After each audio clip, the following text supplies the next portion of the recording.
Bismillah ar-Rahman ar-Rahim. In the name of Allah, the Compassionate, the Most Merciful, to all of our viewers out there, Assalamu alaikum wa rahmatullahi wa barakatuhu, and thank you for joining us again in the intersection of faith and reason, where our guest is Dr. Jaffar Sheikh Idris. Dr. Jaffar, it's good to be with you again, sir, and thank you for joining us. Last time we spoke about the attributes of God. You mentioned that there are two sources of knowing about God: creation and revelation. And you said that through rational deduction we can get to know some of the attributes of God. At this point, we would like to ask, what is the nature of these attributes of God? Yes, this is a very important question, because it was in answer to this question that Muslims, and in fact also non-Muslims, were divided into about three groups. The question arose because we are familiar with physical or material things. And we know what it means to say that a human being speaks, or an animal walks, so we are familiar with these attributes. The question was, is it necessary for something that exists to be like this existence? And there were, in answer to this question, people, as I said, was divided into three groups. The first group said yes, it has to be.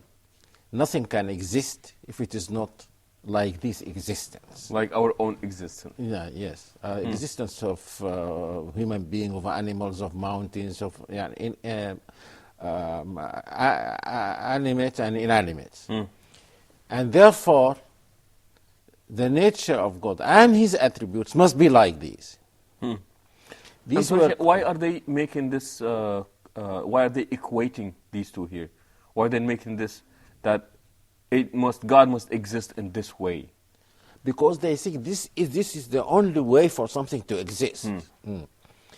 And so they thought of God as being just like a human being, but very huge. And these the groups are called anthropomorphists, because they liken the Creator to human beings. There were some people like this, even in Islamic history, but they were a very minor group that had no effect, and they were condemned as idol worshippers. So to them, God is not different in kind. No. He's just like a human being, but very huge, big human being. The second group said, it is not necessary for something to exist to be like physical things. And God exists. He's not like physical things. But strangely enough, they said, especially the extremists among them, the attributes that we are familiar with, like hearing, sight, speaking, having eyes, having these are attributes of physical things. And since God is not physical, He cannot be having these attributes. Yes, so they went to the other extreme. He cannot be like this. His attributes cannot be like, he cannot have the same, we cannot speak about Him the same way as we speak about this. The third group... I'm sorry, Sheikh. In that case, what are they proposing then? I will come to that. Okay. That would be interesting to know. Yes, these are the third group, which is described as being, in fact, the group of the mainstream Islam in early days. The group of that includes the Prophet and the companions of the Prophet and the three generations of Islam and so on. The answer of this group was that, again, it is not necessary for something to exist to be physical. God exists. He has real attributes. It is this that distinguishes them from the second group. He has real attributes. But because nothing is like Him, Also, his attributes are not like the attributes of created things.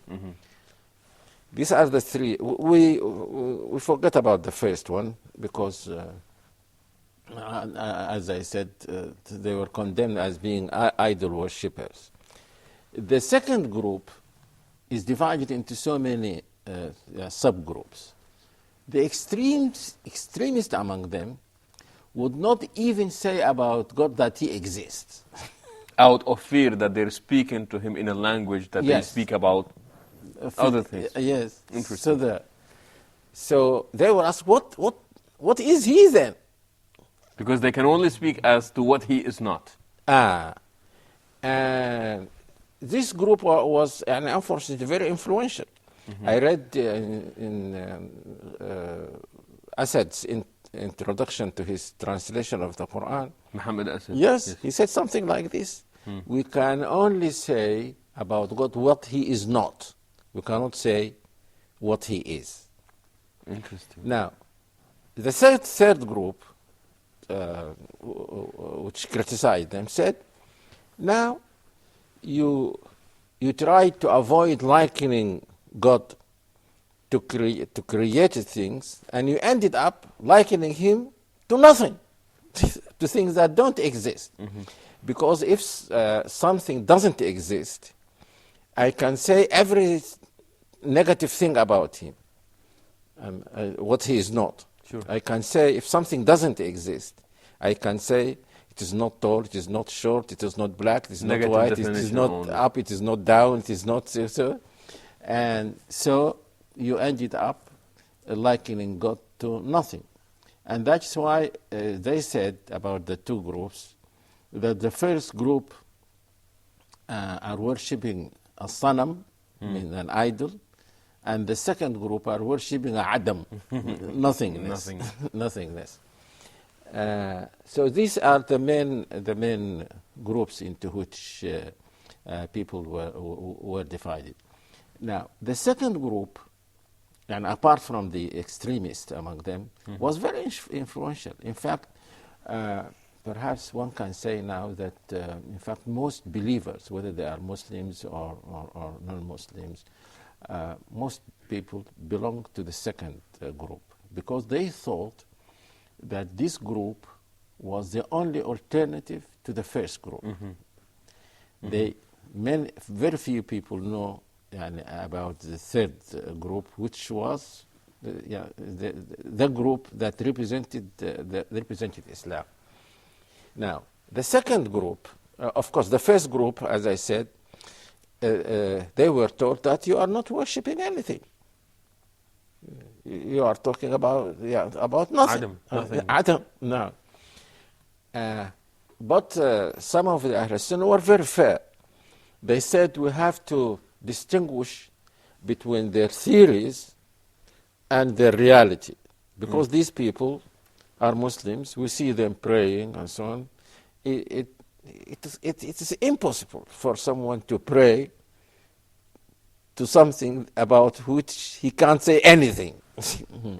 So it must be that when they pray, they have in mind what we have in mind. But when they come to theorize about this, they say this foolish thing. Now, the less extremist among them said, yes, we can say that God exists because some of the attributes are peculiar to material things, but others are not. So we can say about God that he knows, that he exists. That's what we cannot say, that he sees or hears or loves or hates, also because these are attributes of human beings. I'm sorry, but how do they explain then when the Quran describes God? Yes, well, this was the argument of the Ahl Sunnah. They said their answer was that God is speaking to us in a human language because this is the only language that we can understand. But what he says about himself should not be taken literally. When he says that he sees, this means that he knows. This is God is speaking only metaphorically. The reply of the Ahl Sunnah, the people of the third group, was when you say he doesn't love, because you should not take love literally, because God's cannot be loving. He knows.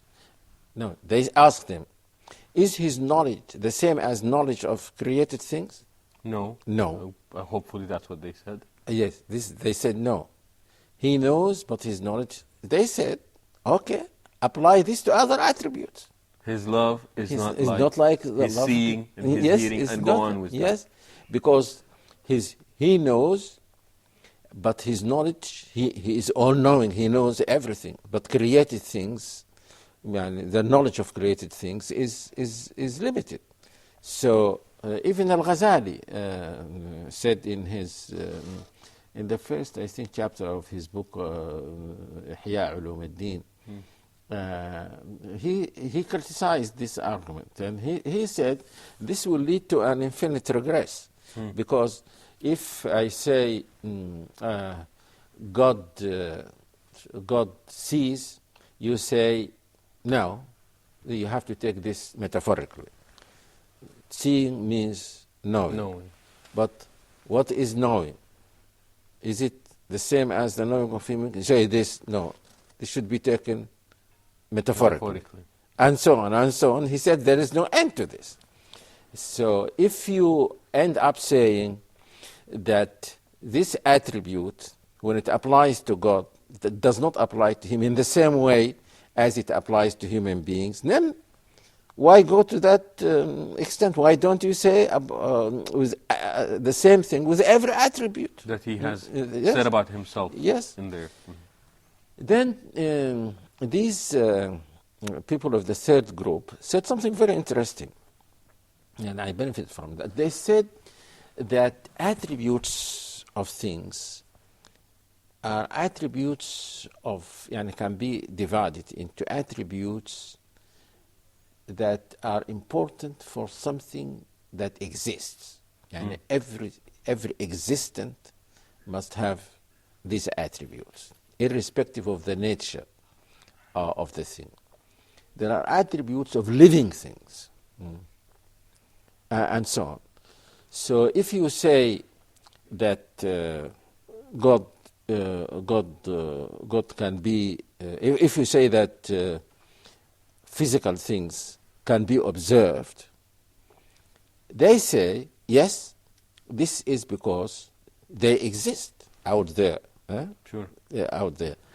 And the same thing must apply to every existent. Which would include God in yes. that case. You cannot say that there is something exists outside my mind, but there is no way at all of observing it as either directly or by some of its effects. This is an attribute of non-existence. Got you. Sheikh, please do hold on that thought. We will continue this conversation when we come back, so please stay tuned.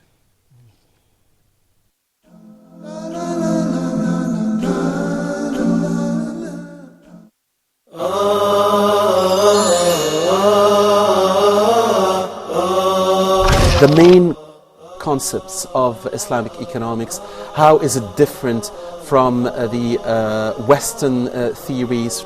And the beauty about Islam is not that it just came as a religion to perfect the relationship of the servant of Allah with Allah, but also it came to perfect the relationship of the servant of Allah with others. The beauty about Islam comes and brings the interest of the public and the interest of the individual together.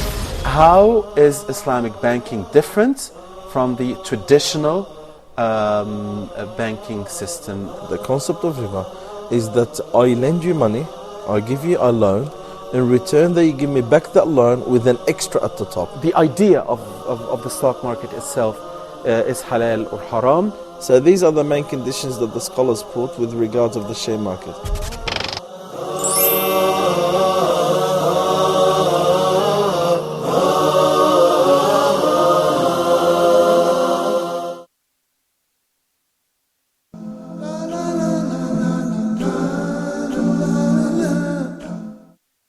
Assalamu alaikum wa rahmatullahi wa barakatuh, and welcome back again. We're talking with our guest, Dr. Jaffar Sheikh Idris.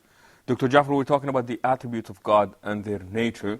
And just in case you're joining us right now, and to also give a summary of what we've spoken about, you said that there were three views with regard to the nature of the attributes of God. You said that there was a group that negated everything, or I'm sorry, the first group that you called anthropomorphists. Anthropomorphists. I think that's the longest English word that I know. And these are people that say that God is not different in kind, but He's only different in size. Yes. But He is like us in everything. And he said that because they wanted to affirm, they thought that this is the only way to affirm what is said in the Quran about God. Because the Quran says God exists. It says that He sees, He hears, as we do. He speaks. So they said the only way for something to have these attributes is that it must be like us. No. And as such, they came to that conclusion. No. And then you said there was the other extreme that chose to speak about God, but only in negative definitions. Yes. They can only say what He is not. Yes, because these, the first group emphasized the fact that God exists. The second group wanted to emphasize the fact that He is not like, nothing is like Him. So if nothing is like Him, He cannot have any of the attributes, we cannot speak about Him in terms of any of the attributes that we apply to existence. To existence. No.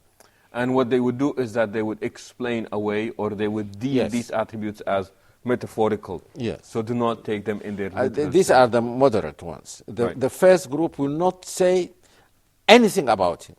And by the way, I know someone, before I studied this, I was in London, and I met someone who was a good Muslim. He comes to the Friday prayer and so on. He was from some of these Asian countries, and he knew nothing about these groups. But he was very much influenced by some Western philosophers and so on. And he used to tell me, and I used to say to him, brother so-and-so, then what are you talking about? Who are you worshipping? He doesn't even say that God exists. I mean, afraid of likening God to creation. To creation. Interesting. And that would be the extreme group within this. Of course, there is a contradiction in this. When you say that when you deny this, you must be having an idea in your mind. Sure. Because you cannot say, I cannot say anything about Him, and at the same time say that He is not like, because if He is not like existence, then He must have a certain identity, certain nature that you have in mind. No. And then the third group that was critical of both of these groups came in, that you called Ahl Sunnah. Yes. Yes. The Arabic names for them is that the first are called, these anthropomorphists called mushabbiha. Mushabbiha, because they Mujassima. Yeah, they speak of God as something physical. And the second group is called the negators. Mu'attila. The third group is called the affirmers. Musbita. They affirm whatever God said about Himself in the Quran. In the Quran or in this revelation. And you were talking about how critical they were of both of these because groups. this was the mainstream, as I said. Because this was how people at the time of the Prophet and until the third generation understood the Quran. They never said that these attributes, they took them seriously. Just like ordinary people now, when you tell them that God speaks, or so they don't think of him as having a mouth like we do. our mouth or so. It is natural. Yeah, this is the natural belief. But when this is spread, the people who defended the original position had to level these kinds of criticisms against these deviant groups. Mm-hmm. Sheikh, what I'm thinking is with the second group, the negators, because you said that they were people that were worshipping God. Yes. I am thinking that they were so keen, like you said, in reaction to the first group. Yes, yes. But they must have been worshipping God Yes. out there. Yeah. And I don't mean to reduce this to be a nominal argument, but I can see that what they're saying is that we want to speak about God in a matter and in a manner that is befitting to His Majesty. Yes. And we do not have the and we do not have the proper words to speak about Him, otherwise we will end up falling into likening Him to His Yes, and creation. that's why some people of the third group treated them with some tolerance. Because they said that their motive is good, but the conclusion is wrong. And some of these people, some of the Mu'tazilites were like this, but the Mu'tazilites were the people who tried to stand against the philosophers. They tried to use rational arguments to defend religion and so on. So they had some very good qualities. And they were condemned as, not condemned as being non-Muslims or anything like that. And the Ubbad, the people who were known to be very pious among them, this is what the Ahl Sunnah said about them, that when you worship God, you cannot worship Him while maintaining these kinds of ideas in your mind. Sure. Yeah. Sure. Sheikh, years ago, I remember in one of the classes, you taught us that sometimes having an erroneous, not image, but having an erroneous concept of who God is has led to the spread of atheism. Yes. And I wonder if... Yes. And I very much believe in this. And I think that it is the people of the third group who criticized people of the second group that saved us from this. Because if you say that there is a being, he is the creator, but I cannot say anything about him. In fact, you are not God for the person who hears this becomes just a word. Sure. And it is very easy to move from this to atheism. And many of the atheists in the West give this as a reason, that God is something, according to the believers, is something abstract. And they are not talking about anything that really exists. So they can very easily move from this to atheism. We were saved from this because of the intellectual efforts of people who defended the third alternative. I am just trying to imagine how somebody would have a relationship with God, that you would actually be praying to God, hoping that God is listening to you. And I know listening to be the listening that I know as a human being. Now, I'm not likening God to man, but that's what I know when I am thinking listening. Yes, but there were very intricate problems. And when you read the details of the replies of Ahl Sunnah, you admire their intellectuality. They told them that these words that we use to describe physical things, I don't know whether they said all of them, but they said a descriptive word has an abstract meaning. That meaning takes a form according to the thing described. And they said that this applies even to created things. When you say a human being has an eye, a donkey has an eye, a fish has an eye, there is something common here. That is the abstract meaning. But the form the eyes take is different. When you say that Sheikh bin Baz is a alim, a learned person, Einstein is a learned person, a alim, you are using the word correctly. But the form that this attribute takes depends on The thing that it's being applied. And so they say the same applies to the Creator. We say He knows, He is living, He hears, but we are using the words correctly.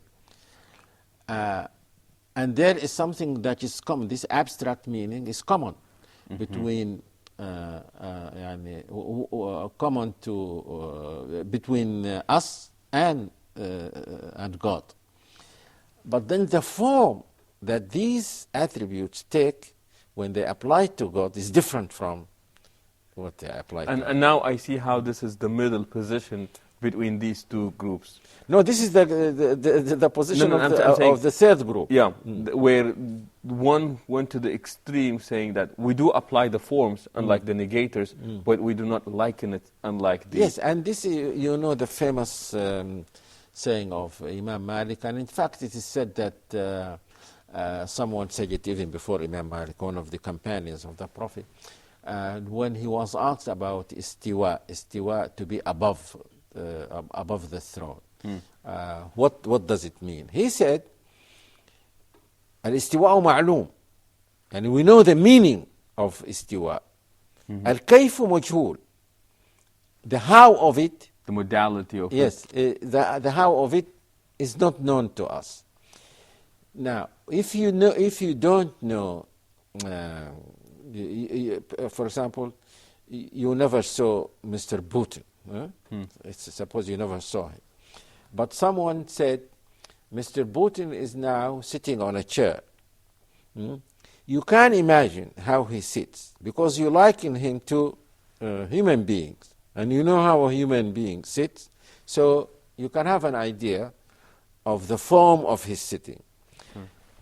But you can't have an idea of the form of the attributes of the Creator, because he is not like anything else. So you cannot liken him to anything and say he speaks in this way, or his love of his mercy takes this or that form. Sure.